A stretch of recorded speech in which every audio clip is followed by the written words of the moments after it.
Hi, welcome to LSAT Demon Daily. I'm Chris, and I'm joined by Leslie. We both work with students at lsatdemon.com, and I have the unique pleasure of actually being one of Leslie's students. Leslie helped me with my personal statement and had a lot of success with it, a good cycle. And so today in this podcast, we're going to talk about what is an editor, what does an editor do, what does the process look like, both from the student perspective and from the editor perspective, and how both of those kind of work together to assist you in your application process. And for me as a student, I saw the value in getting these materials really tight, looking nice, and I thought I had them there. And then I sent them to Leslie, and she showed me how far away I really was. So, Leslie, I just want to open with you kind of talking about what is editing and what do you see your role in this process? Yeah, thank you so much, Chris, and congratulations on the success that you've had this cycle. Yeah, I just looked up on Google editing definition just to see what it says, and it says prepare written material for publication. It can also be something other than written material, but for our purposes, by correcting, condensing, or otherwise modifying it. So correcting, condensing, or otherwise modifying, that's kind of vague, right? So it can include a lot of things, everything from the content to the presentation to everything in between. Absolutely. And I think when I went in as a student, like I joked about, I thought my personal statement was 90% done and I needed some help with grammar, some tightening of the screws on a ship that was going to sail smoothly. And I think through this process, I learned that editing is much more than grammar fixes. What type of edits do you see yourself doing to take a paper that might be below average or not great into something that's really effective by the time it's sent to law schools? Well, one of the first things I do is just make sure that everything makes sense. If I read it through and I'm getting confused and I don't know what's going on, then I have a lot of questions, and so we can iron those out. Some things we just take out completely, and then some things we work, to further edit and polish. And that I love you mentioned, the correcting the grammar. That is an important part. It's I would call that proofreading. So that's like one step of the editing process, and that's part of the polishing up, and can come toward the end, depending on how much content we need to iron out first.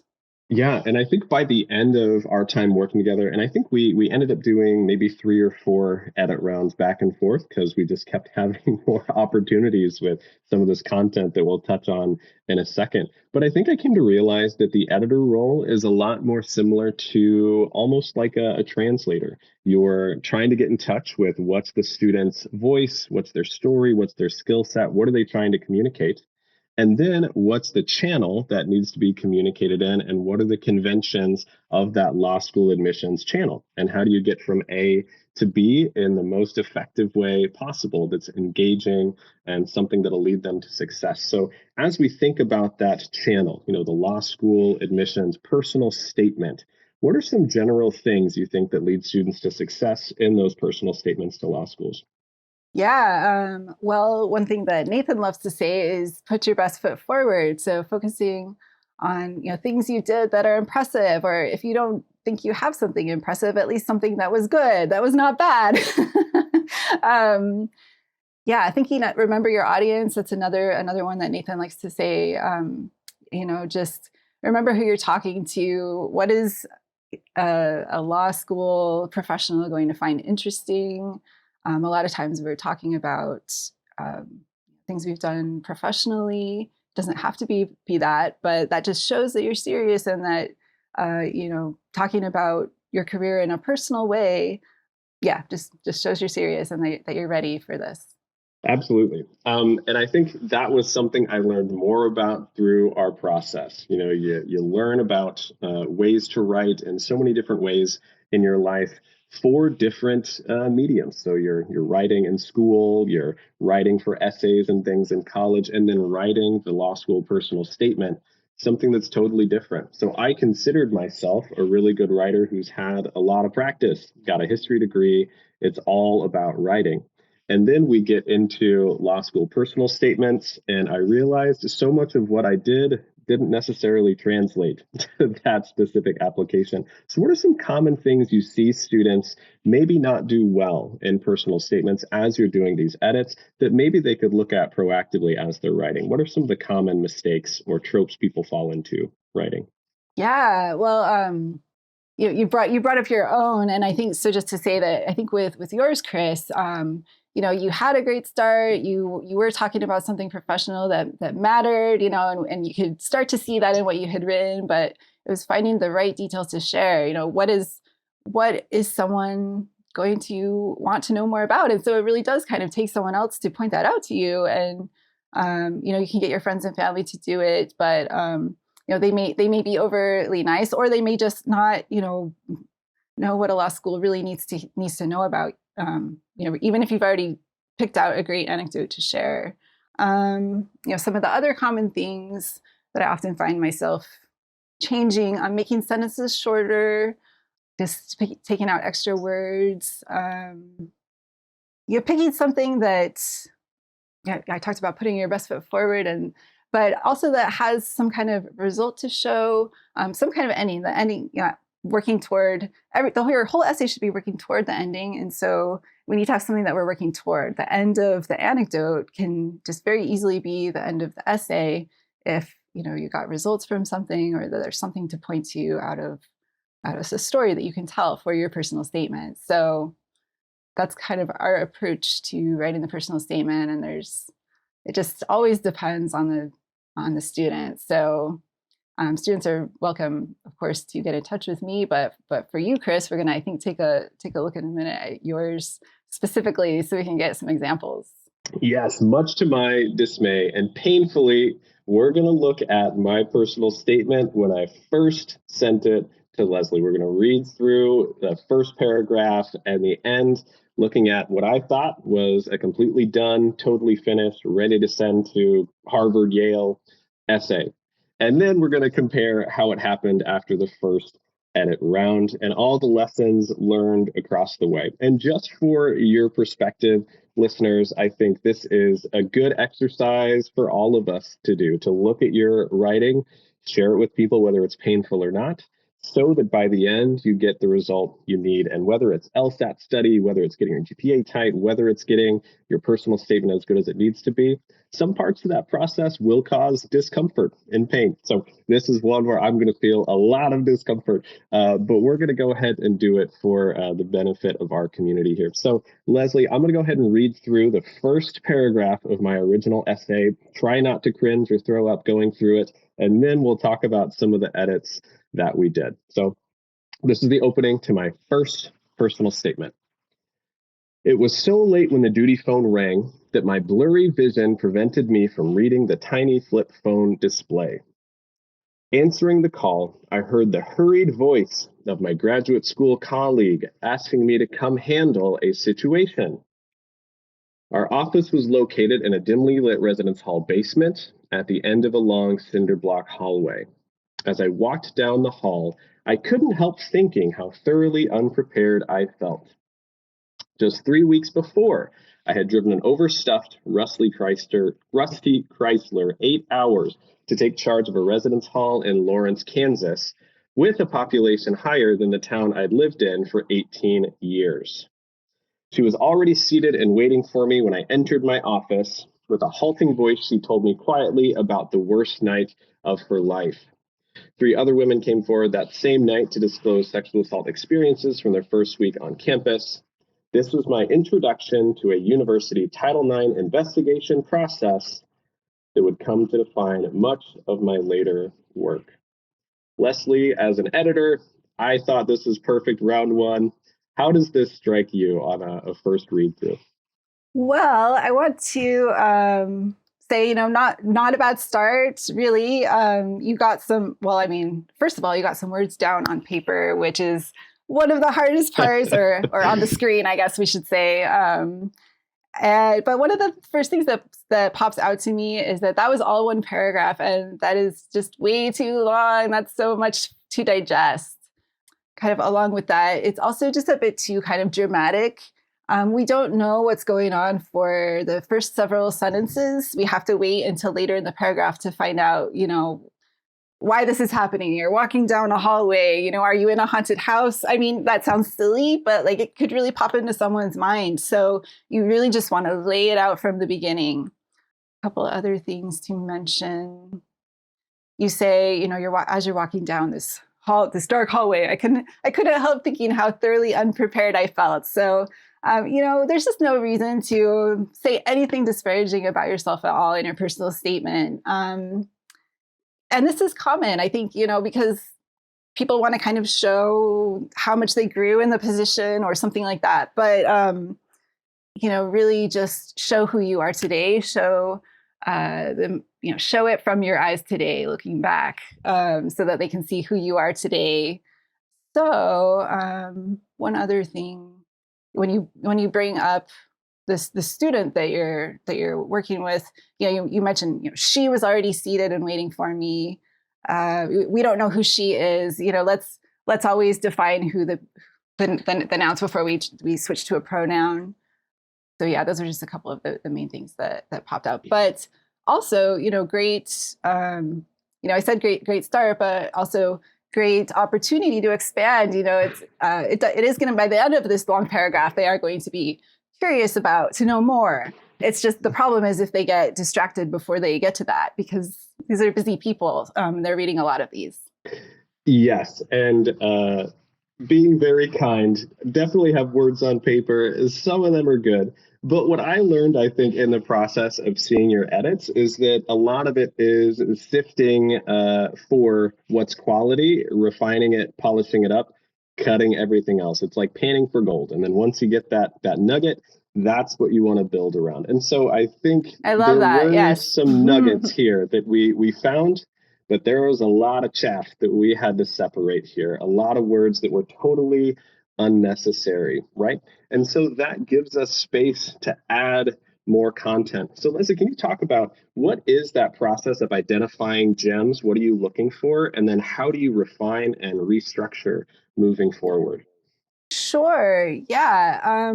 Just going through, so, to talk about it from the parts of speech, the most important ones are going to be the nouns for knowing what's going on, and then the verbs for knowing what's happening. So, or, so who's involved, where you are, and then, yeah, what's happening from it. So, looking for strong nouns, strong verbs, the example of saying, throwing in she before we know who you're talking about. That just jumps right out because, it's the nouns and then the verbs that come after them is such a big thing. Anything that comes across as vague, that makes me say, wait, I don't quite know what you mean by that, then I'll ask. And if it turns out that it's a pretty unimportant detail, we'll just take it out. If it turns out that there's more to the story, it might be something that stays in. It always just depends what you write, I guess. Yeah. It does. Oh, and yeah. So much of it comes down to purpose and intention. And just being honest, I wrote an essay that had grammar mostly okay. It fit the length requirement, but the purpose and intention of each paragraph, and definitely not each sentence or word, were clear. And really, in a format this tight with a page limit that's so short sometimes, every single word has to be there intentionally, which might sound scary in writing it, but that's why we have editors and a process like this to really make sure everything that's there is there with a purpose, leading you towards a goal. And what we talked about in the reading through of this essay is we want that goal to be telling your best story, your skill set through action, things that you did. So things that don't get us in that direction aren't things we really want to consider. And this paragraph had a lot. It was a lot of kind of breadcrumbing, slow rolling, like a cinematic crawl of a story that you don't know what's building towards yet. It was like the Netflix trailer. And yes, that's if you not were something writing a dean wants to a read. screenplay for these admissions committees to sit down and have 2 hours to digest, then you might write it a bit differently, sure, and draw out those dramatic details more. But you don't have the luxury of that. Yes. Yeah. And this is just one paragraph, the intro paragraph of my 2-page essay. So anyone listening, imagine these changes, this scale across the entire thing. And I think with this editing method in mind, by the time I ended up with a more refined, more focused 2-page essay, I'd probably written 5 or 6 pages of content that then we condensed further, found those gems, sifted, panned for the gold, and then put those in and kept building. So why don't we take a look at the edits that we made from this first paragraph? I'll read through that one as well, and you'll probably notice there's new content here. There's more information we're able to put in when we cut out the stuff that didn't really need to be there. The first time I helped a student navigate a Title IX investigation, I had just driven my overstuffed Chrysler 8 hours to become assistant complex director at a University of Kansas residence hall. It was so late that when the duty phone rang, my vision blurred the tiny flip phone display. I heard a graduate school colleague asking me to come in. That's the first paragraph. So much info condensed. Tell us what you did here, Leslie. Yeah, I just put you're helping a student navigate a Title IX investigation. That belongs right at the beginning so that we know exactly what's happening. We still kept in that Chrysler because it's great for the visual. It may not be the most important detail, but it's a great visual, right? We can see you doing it.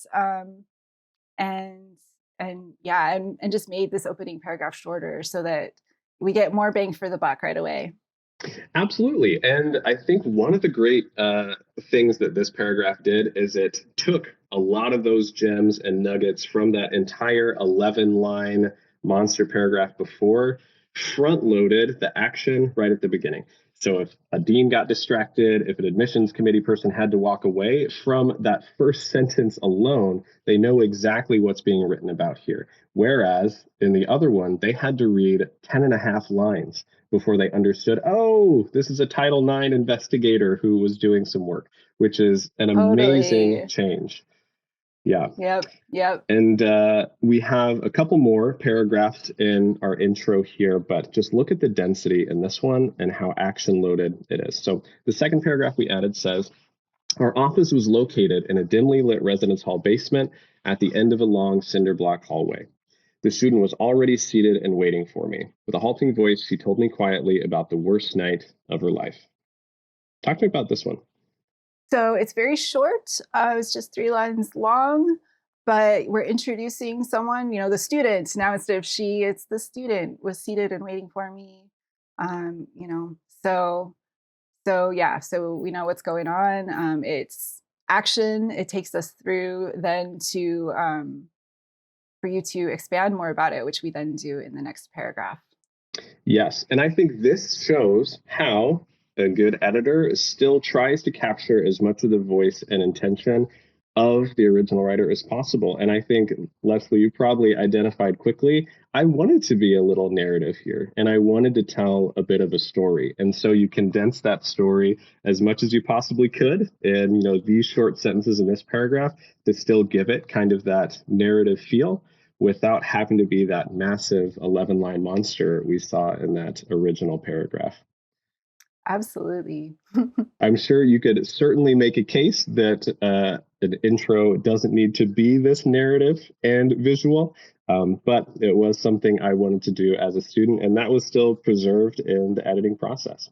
Yeah, well, and what you're talking about did have an element of drama to it, so it didn't need the dramatic kind of storytelling, but it did need it's already inherently dramatic. So just making the second paragraph where you're introducing the student that you're helping very short, it kept that makes it kind of intense without having it to be going back to the dark hallway. Mm-hmm. Now we know what's going on, and yeah. Yeah, so recognizing that intent and purpose to kind of show the drama and have it there, but limiting it as much as you can to get the point across without overdoing it certainly is important here. So the last paragraph says, encouraged by the student's decision to file a report, 3 other women came forward that same night to disclose sexual assault experiences from their first weeks on campus. One by one, I helped them file their reports too. I walked these students across campus to their Title IX interviews and prepared them for upcoming questions.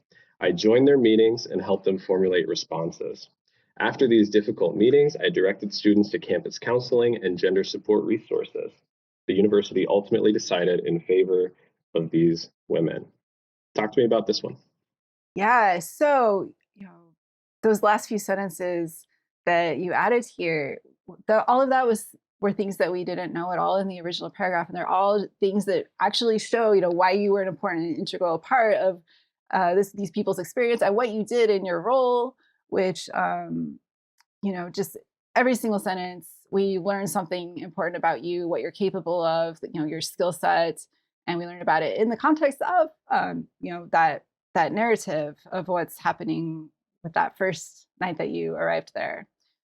So yeah, I love the details that you added here. It adds so much. Yes, and wholly new content, Batman. So the original was 11 sentences with the hidden action verbs and not really understanding what I literally did in this process, what I was capable of, what I accomplished, versus 13 lines in these 3 paragraphs, almost overstuffed with verbs and things that are going on. What are some of the good action verbs in this last paragraph here that we added? Yeah, you're helping them file their reports. You're walking them across campus, like literally just being there by their side, preparing them for upcoming questions, joining their meetings, directing them to campus counseling. All of these are strong action verbs. Yep. And it's a little resume-ish, but in a way that has purpose and intention and built into kind of a narrative like this. So of course, a lot of these things are present on other materials I have in the application, but to have a consistent application packet, that has to be one solid narrative about yourself across all of these documents. And so being able to include them in a personal statement in a way that flows, that makes sense, I'm certain helped my chances as a candidate when I was applying.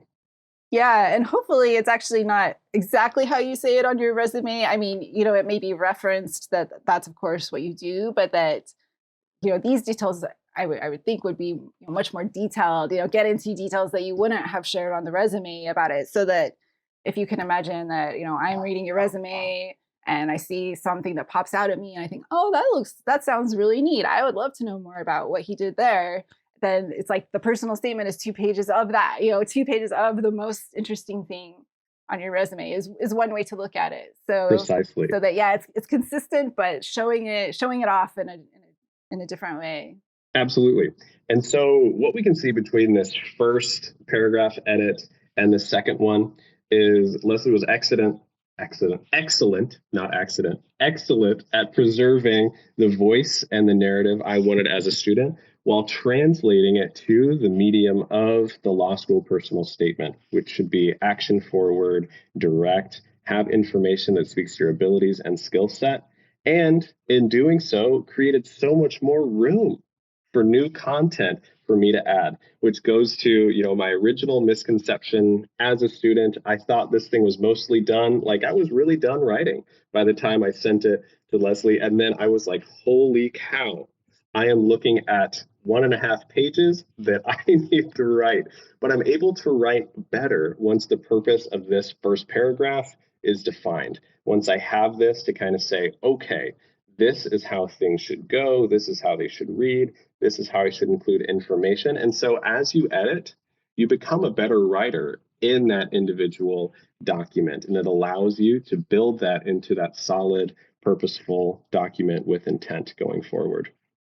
Yeah. And hopefully it also, just gives you that confidence to talk about what you've been doing that much more and deeper. These essays end up being really fun to read, because Chris, you're a very motivated person. You've done a lot of good things, as many of the people that are applying to law school, are impressive people, but we just need to capture that in the right way and get it down on paper. Yes, and thank you for the compliment. I did not come across as an impressive people in my first draft. That's not the way I came forward. And so this just shows the value in this editing process. So that was the intro, taking that 11-line first paragraph monster, changing it into 3 with a lot more space for new content. So that was the intro. We're also going to take a look at my original closing piece, kind of bookending this personal statement.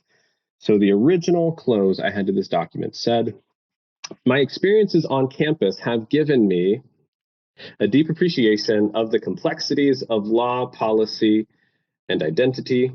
I seek a formal legal education enabling me to advise colleges and universities in the creation and application of policies to best serve themselves and their students.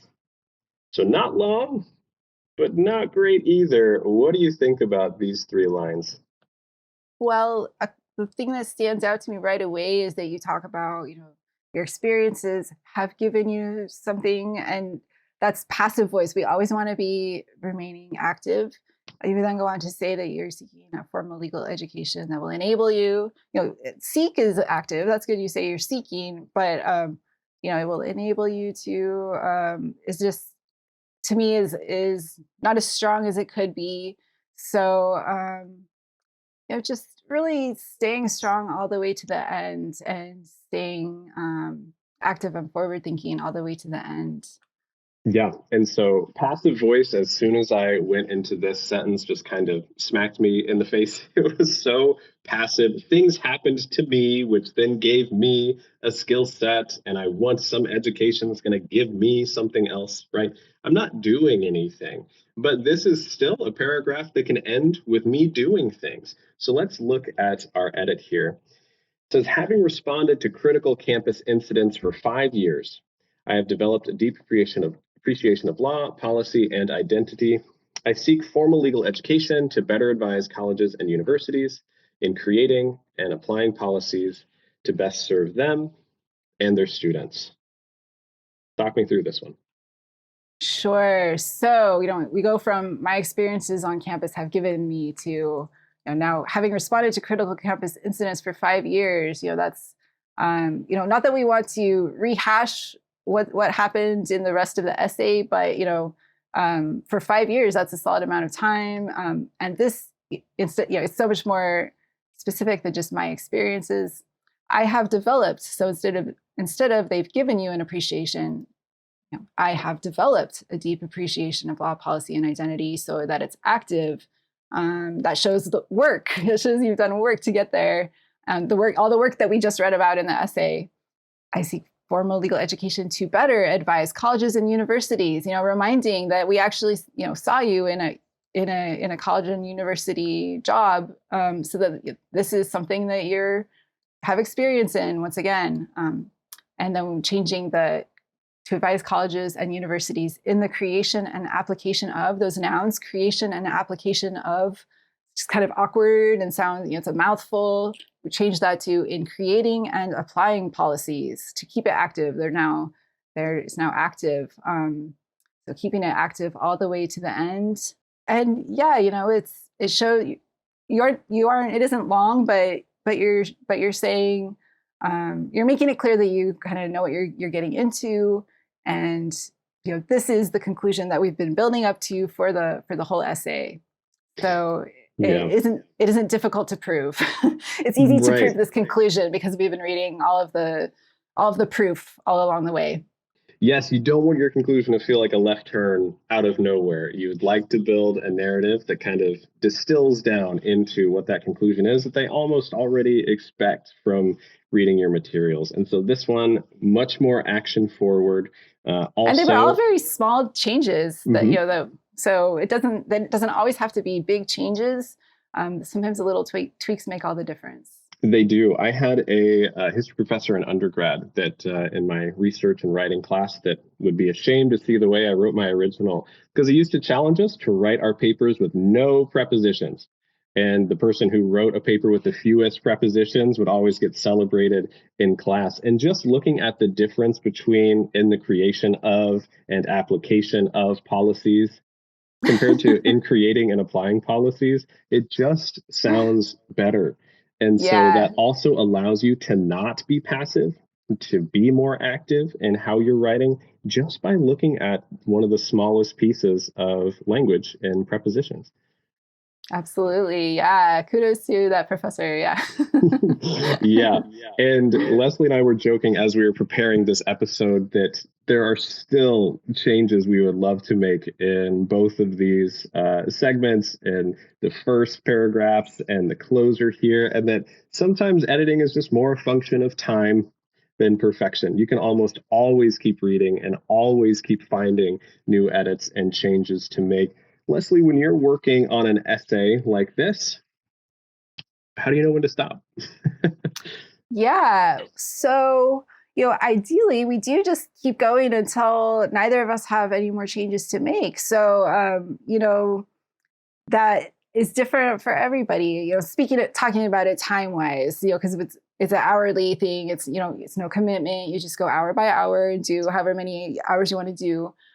But I would say about the average that people use is about 5 hours to just get it totally, totally polished. Many students use fewer than that, and a lot may use more, especially if they're also developing other materials, resumes, diversity statement, addendum. So, but yeah, so the first few rounds are certainly just very good. It can be very dense. The first couple rounds, especially, there's going to be so many changes. We're moving entire sections, deleting entire sections, adding so much. Like you said, you wrote probably about five pages of content when you were working on yours, and then of course, just kind of makes sense. But as we move forward, back and forth through rounds, it just gets fewer and fewer changes. It becomes very clear. Maybe there might be a couple of sections that require a lot of work, saying things the right way. It's kind of, if there's something that presents a little bit of a challenge as to how to say it, getting it right is just such a great thing to show off, because this is supposed to be a writing sample.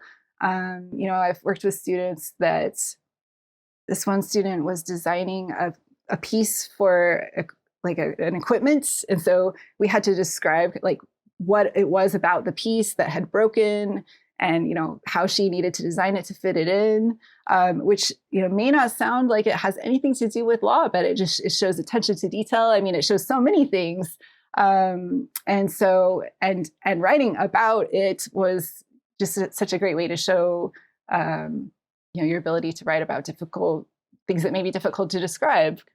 So that's one example. But yeah. I know I've said this before on this episode, but it just always depends what you write.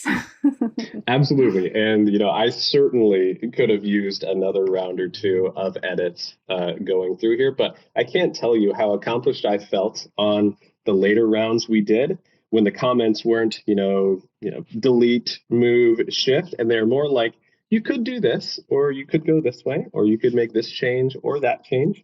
And it's a lot more, that intent is solid. You've refined, you've got good action verbs, and you're building coherent narrative. So then you kind of have optionality. Like, you could steer that narrative a little bit more this way. You could look that way.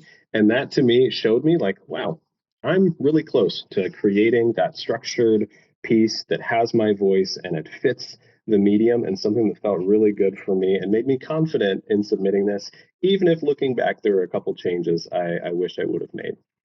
You did it. Yeah. You have to end somewhere. And so it is, yeah, sometimes it's hard to know, but even 1 hour of, working on this in a very detailed way goes a long way. So, it's just different for everyone. Yeah. But I liked how your essay turned out. It turned out great. Me too. And, it got me where I wanted to go, which at the end of the day, it was meant to serve a function, and it served it. So absolutely. I got an admission to where I wanted to be. And we hope that this essay kind of gives any of you listeners an understanding of what that editing process is like and what it feels like, and then ultimately what the goals and endpoint of your essay should enable you to do, and how you can use this document to really help you accomplish those goals after you've knocked out your LSAT and after your GPA is where it needs to be for the schools you're targeting. So just as we wrap, Leslie, how can students get in contact with you? Yeah, so I have an LSAT Demon email address, Leslie, Leslie, at lsatdemon.com. Or there's also, if you go to the website, there's a tutoring page of tutors. So go get your tutors, and I'm on there. And yeah, just shoot me an email. I can send you some of the resources that I often share with people. And then if you're interested in working one-on-one, again, it's hourly, so you can do 1 hour and choose whether to continue polishing your essay after that. But yeah, again, they're so, once we work on them, they're so fun to read, and that's what you want. You want to you want it to be easy enough to read that they read through it quickly, and then maybe they want to read it again because it was such a quick, easy read, and it's, so chock full of exciting details. So that's what we're aiming for. And yeah, I'd love to hear from you guys. Absolutely. I can vouch. And Leslie, I want to thank you for joining me on this podcast episode, but also for throwing my first draft into the wood chipper so then we could start to build something after. If any of you listeners have topics for podcasts, questions for anyone that does these podcasts, email daily@lsatdemon.com to ask us questions, share any LSAT news. We want to thank you for listening, and we'll catch you next time. Thank you, Chris.